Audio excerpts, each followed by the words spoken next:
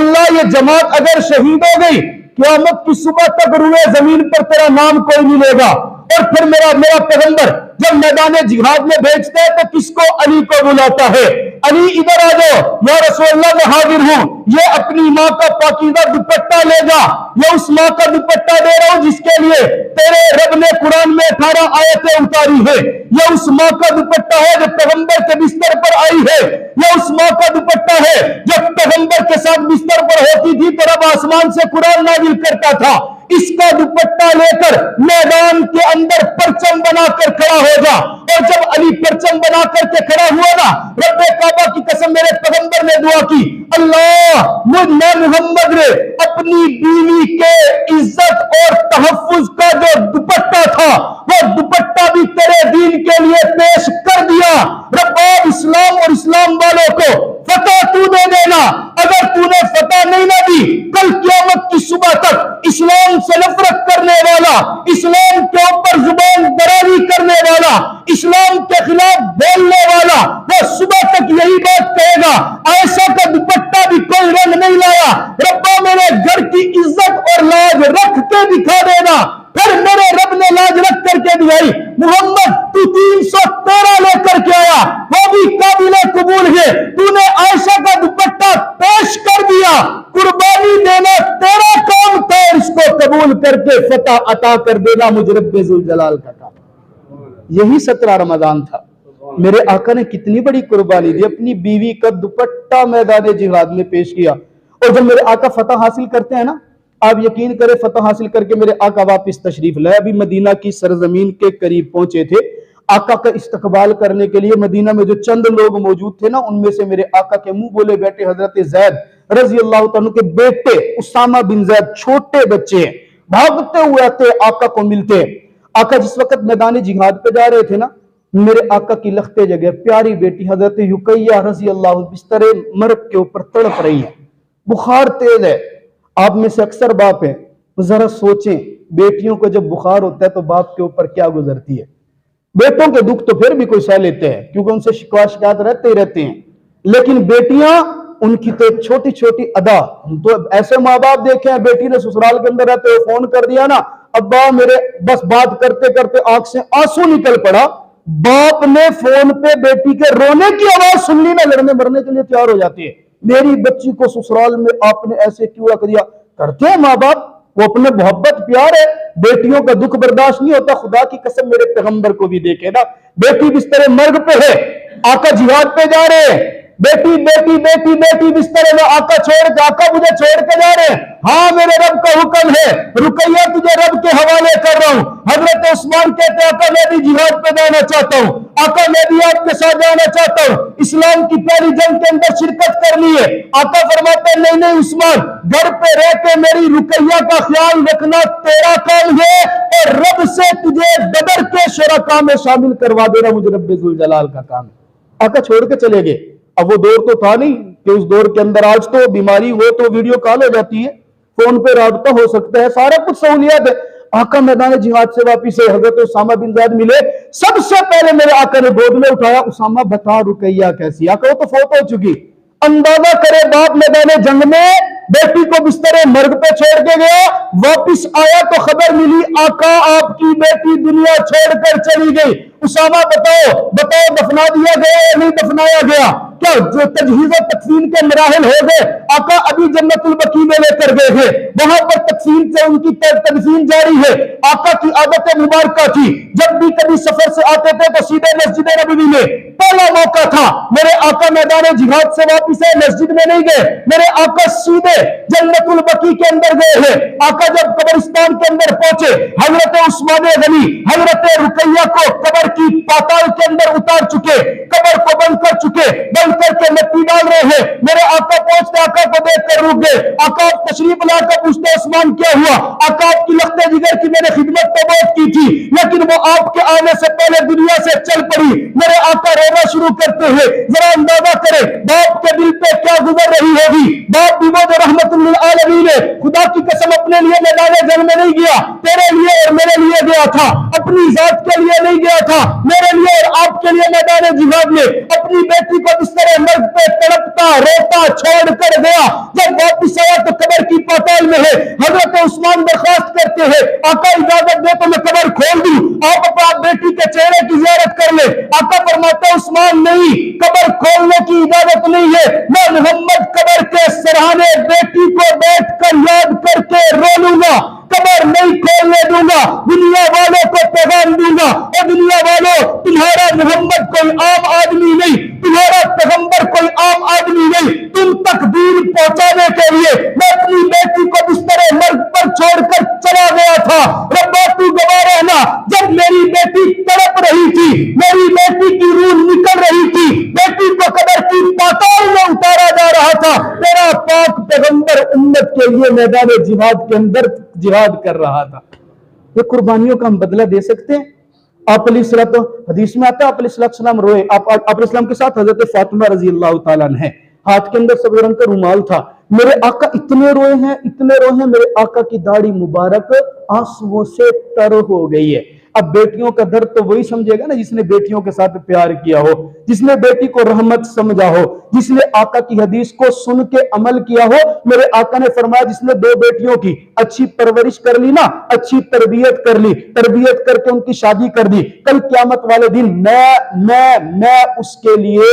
بخشش کی سفارش کروں گا۔ اب اندازہ کرے یہ آپ علیہ السلام اپنی بیٹی کو چھوڑ کر کے میرے لیے اور آپ کے لیے، وہ دن بھی یہی 17 رمضان المبارک کا دن تھا۔ پھر 17 رمضان مبارک کے واقعات کے بعد میں نے آپ کے سامنے عرض کیا شروع کے اندر کہ اس عشرے کی جو عبادت ہے وہ عام عبادت ہے۔ 20ویں روزے کی شام کو مسجد کے اندر اعتکاف بیٹھا جاتا ہے۔ اعتکاف کیا ہوتا ہے؟ آپ علیہ السلام نے اپنی زندگی میں جب سے رمضان کے روزے ہوئے اعتکاف شروع کیا، پوری زندگی میں کبھی اعتکاف چھوڑا نہیں ہے۔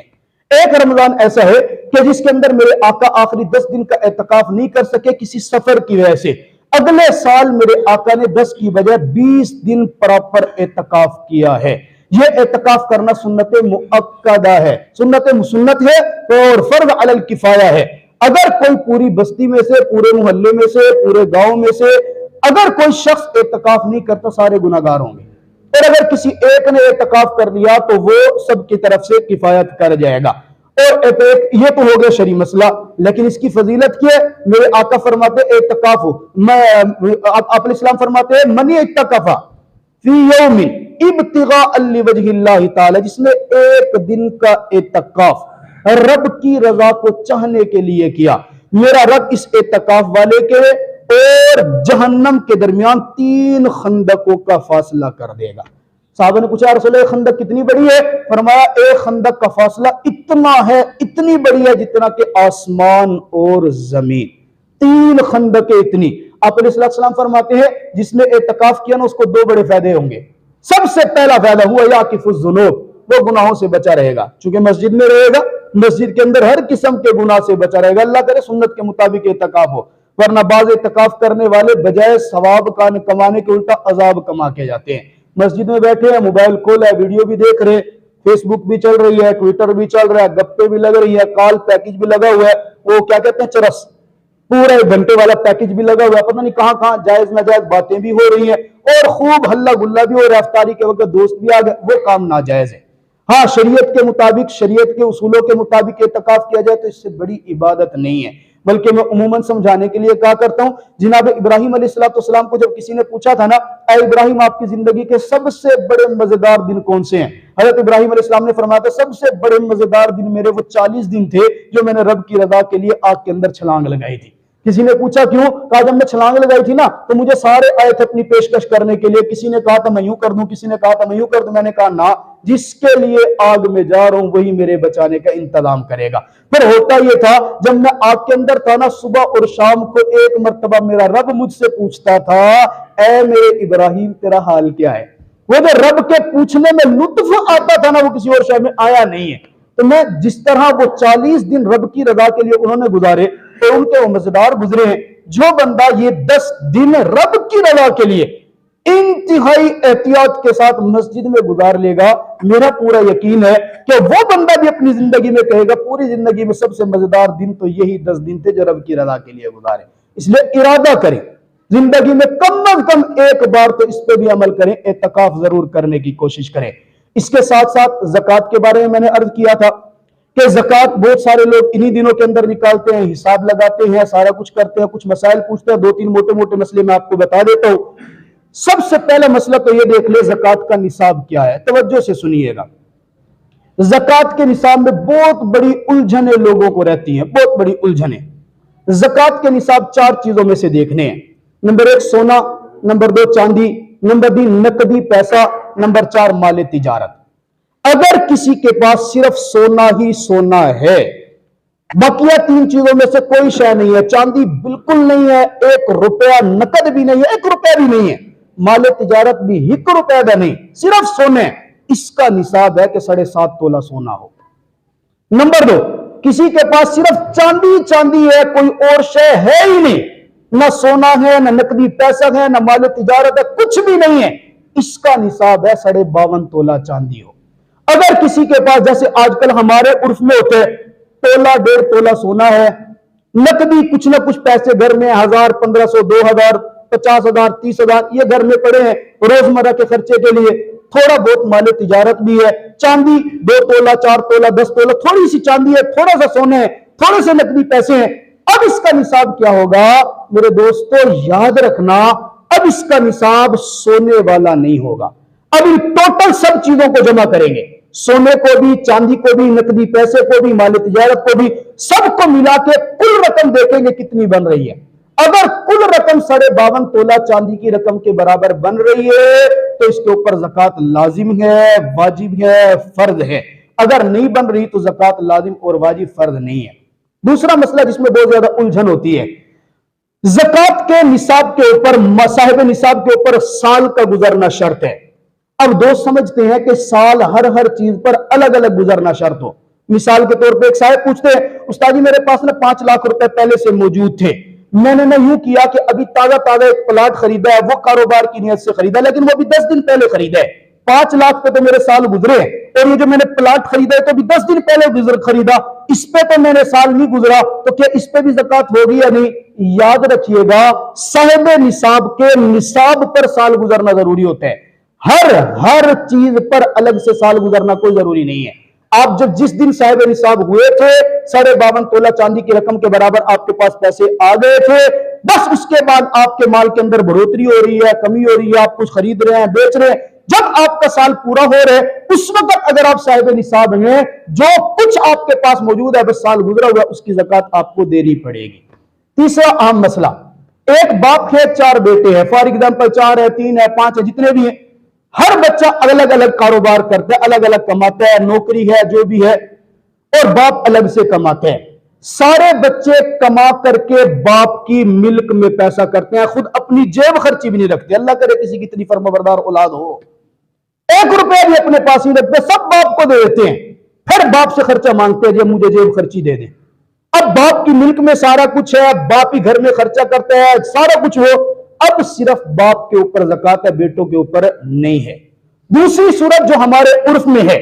باپ بھی کما رہے ہیں، بیٹے بھی سارے کما رہے ہیں، باپ کو بیٹے تھوڑا بہت دیتے ہیں یا آدھا دے دیتے ہیں، لیکن اپنے پاس اتنا بچاتے ہیں، اپنا خرچ خود کرتے ہیں، اپنی غمی خوشی خود کرتے ہیں، اور ان کے پاس اپنے پاس اتنا موجود ہے جو نصاب کے بقدر پہنچا ہوا ہے۔ اب باپ کے اوپر الگ سے زکوٰۃ ہوگی اور بیٹے کے اوپر الگ سے زکوٰۃ ہوگی۔ ایک اور اہم مسئلہ، آپ نے کسی کو قرض دیے 2 لاکھ 4 لاکھ 10 لاکھ روپے کسی کو قرض دے دیے،